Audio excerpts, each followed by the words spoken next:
Bonjour et bienvenue pour ce jour numéro 2. Je suis ravie de vous retrouver ce matin pour cette étape « Je choisis ce qui m'entoure ».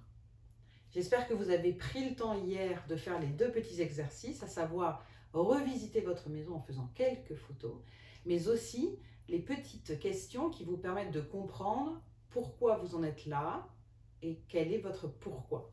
Pourquoi est-ce que vous souhaitez aujourd'hui vous sentir mieux et vous faciliter la vie. On passe donc dans la clé numéro 2, à savoir « Je choisis ce qui m'entoure ». Cette deuxième étape de ma méthode est une étape cruciale. C'est l'étape de tri. Cette étape de tri peut faire peur, simplement parce que quand on trie, on se focalise sur ce qu'on va jeter, donner, vendre. Moi, mon approche est un petit peu différente, à savoir, je souhaite vous amener sur une vision complémentaire qui est je me focalise sur ce que je garde. Je me focalise sur les objets dont je souhaite m'entourer.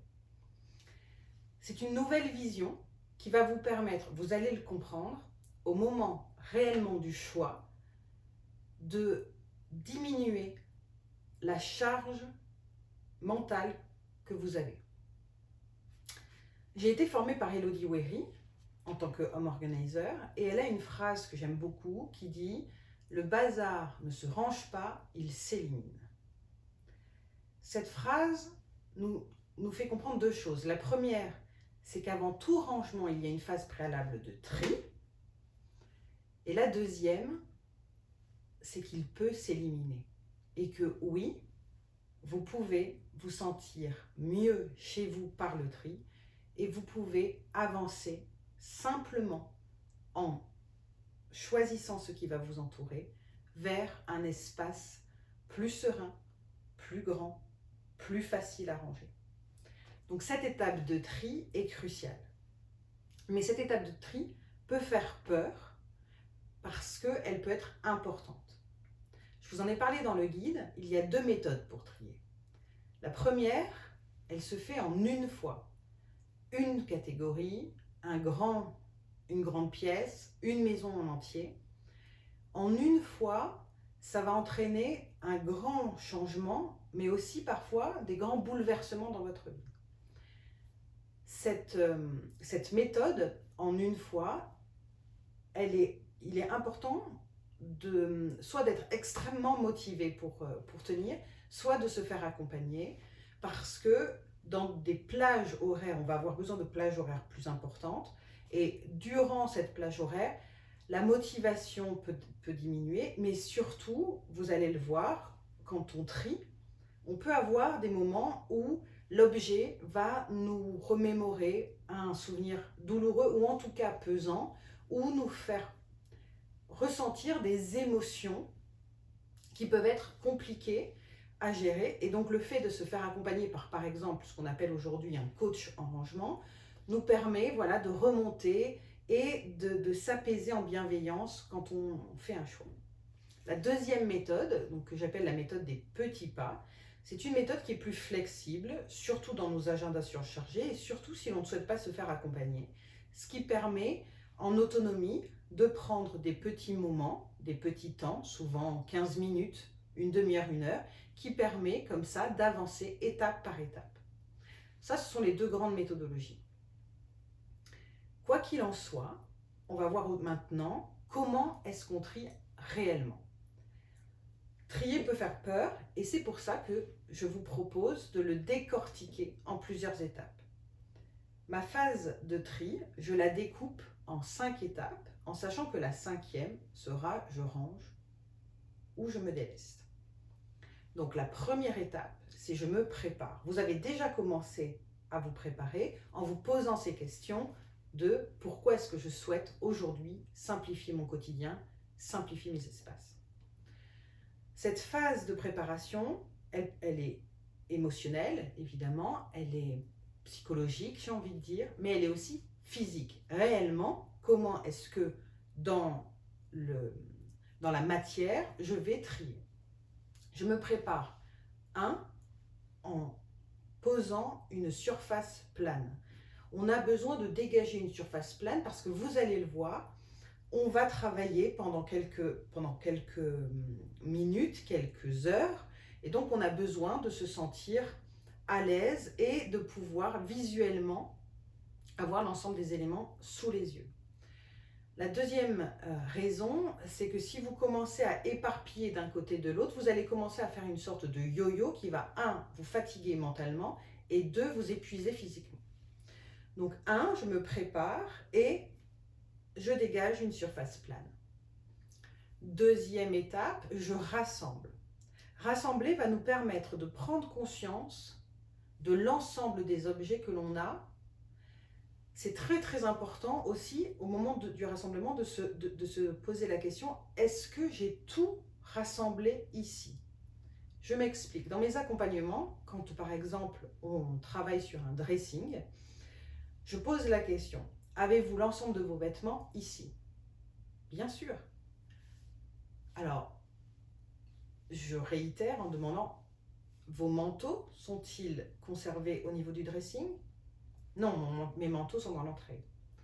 Vous voyez comment on peut retrouver la même catégorie à différents endroits, alors qu'au départ, on se dit, oui, le matin, quand je m'habille, tous mes vêtements sont ici. De la même manière, dans un dressing, je demande, est-ce que vous changez vos vêtements à chaque saison? Et si c'est le cas, la saison contraire à celle dans laquelle on est, où sont vos vêtements?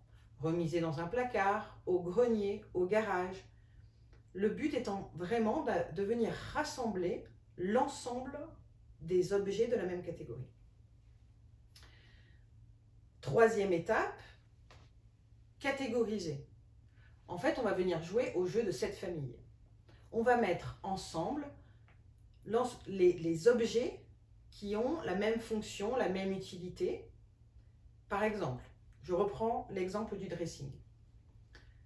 Une fois qu'on a un tas de vêtements, on va catégoriser et mettre ensemble les chaussettes, les sous-vêtements, les hauts, les jupes, les pantalons, les vestes, les manteaux. Vous avez bien compris, le but étant de jouer à un jeu de cette famille, ce qui va nous permettre là de voir des doublons ou de voir que certaines catégories prennent plus de place que d'autres. Quatrième étape, je me retrouve face à une catégorie et vient l'heure du choix. Une des astuces, je vais vous livrer plusieurs astuces, mais la première, c'est de définir des critères de choix. Je m'explique. Un critère de choix, c'est ce qui va vous permettre, au moment où vous allez réellement choisir, de diminuer les « au cas où ». Je garde parce que si jamais. Prenons un exemple. Vous souhaitez travailler sur la catégorie du linge de lit. Un des critères peut être le fait que le linge de lit soit facile à laver et que vous n'ayez pas besoin de le repasser, ou peu. Qu'il soit doux quand vous dormez à l'intérieur, qu'il ait une certaine couleur. L'ensemble de ces critères que vous vous posez en amont va vous permettre de choisir plus rapidement, plus facilement. J'ai défini ces critères-là. Cet objet, est-ce qu'il rentre dans ces critères? Et s'il ne rentre pas, du coup, il est plus facile de se délester par exemple, de ce linge de lit. Deuxième astuce, je prends un objet une fois dans la main. C'est important de ne pas prendre plusieurs objets dans les mains parce que le cerveau n'arrive pas à savoir, je dois choisir quoi? Je dois choisir celui-ci ou celui-ci. Donc vraiment, à chaque fois, vous ne prenez dans vos mains qu'un seul objet. Et cet objet, ce vêtement, ce drap, va, à chaque fois, vous vous posez la question, ok, celui-là, je m'en débarrasse ou est-ce que je le choisis? À chaque choix, vous avancez, dites-vous, à chaque choix, vous avancez vers quelque chose qui est bénéfique pour vous, qui va vous apporter du plaisir, qui va vous apporter de la sérénité et qui va vous faciliter la vie. Donc cette astuce, vraiment, prendre un objet dans les deux mains à chaque fois, important. Donc vous avez peut-être déjà essayé de trier.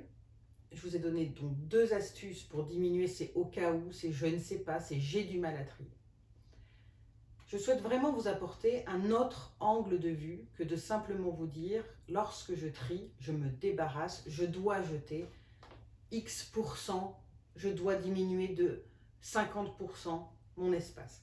Mais vraiment se dire et se concentrer sur quels sont les objets que je souhaite garder. Quels sont les objets dont je souhaite m'entourer aujourd'hui.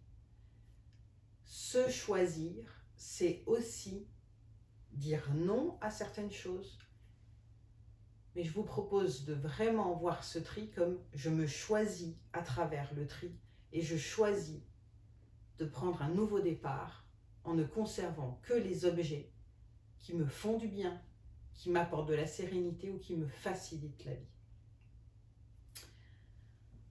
J'espère que c'est plus clair et en tout cas que d'avoir décortiqué ce tri par étapes va vous permettre d'avancer petit à petit à votre rythme, mais de façon graduelle et simple. Voilà, on va apporter tout simplement de la légèreté aussi dans ce tri. Comme d'habitude, mon appel à l'action, parce que là, le simple fait d'avoir pu lire le guide ou de m'avoir écouté dans cette capsule ne suffira pas. C'est pas ça qui va faire que vos placards vont être moins encombrés. C'est pas ça qui va faire que vous allez vous sentir avec plus d'espace ou plus sereine. Donc, je vous invite sincèrement à passer à l'action. Et pour ça, je vous propose de choisir un petit espace. Un petit espace, on l'a vu hier, je vous ai demandé d'identifier des points chauds. Pourquoi pas venir trier ce point chaud. Un point chaud. Peut-être vous avez un tiroir à bazar. Là, on est vraiment dans un temps de 15 minutes. Mais si vous souhaitez aller un petit peu plus loin, je vous invite à prendre un moment plus conséquent, 1 heure, 2 heures peut-être, sur une catégorie ou sur une pièce qui va vous apporter réellement de la sérénité. C'est-à-dire, quand on commence à ranger un placard dont on ne se sert pas régulièrement, on ne va pas sentir les bénéfices au départ de ce tri. Donc, je vous invite à choisir un espace dans lequel vous allez régulièrement être. Votre chambre à coucher, par exemple, qui est la première chose et le premier espace et le dernier espace que vous voyez le soir en vous couchant ou le matin. Vraiment, ranger la chambre, ça peut être très très important et ça va vous permettre de vous sentir mieux le matin. Ah, c'est rangé, c'est trié, je me sens mieux. Ça vous permet de bien avancer. Si vous souhaitez, par exemple, vous attaquer au dressing, prenez une catégorie, les chaussettes par exemple. Mais mettez-vous en marche et initiez la dynamique de je trie. Je trie et je me choisis. Si vous ne souhaitez pas, si vous n'avez pas le temps, là tout de suite, en ayant clôturé la capsule, si vous n'avez pas le temps de vous y mettre, je vous engage à prendre un rendez-vous dans votre agenda pour vous choisir. Comme vous prendriez rendez-vous chez le médecin, prenez un rendez-vous avec vous-même. Je veux me sentir mieux, je trie et je me choisis. J'espère vous avoir apporté beaucoup de valeur et des clés pour passer cette phase de tri. Je vous souhaite une merveilleuse journée et je vous dis à demain pour la 5e étape de cette phase qui est ranger. Donc cette 3e clé, comment ranger de manière pratique et esthétique. À demain.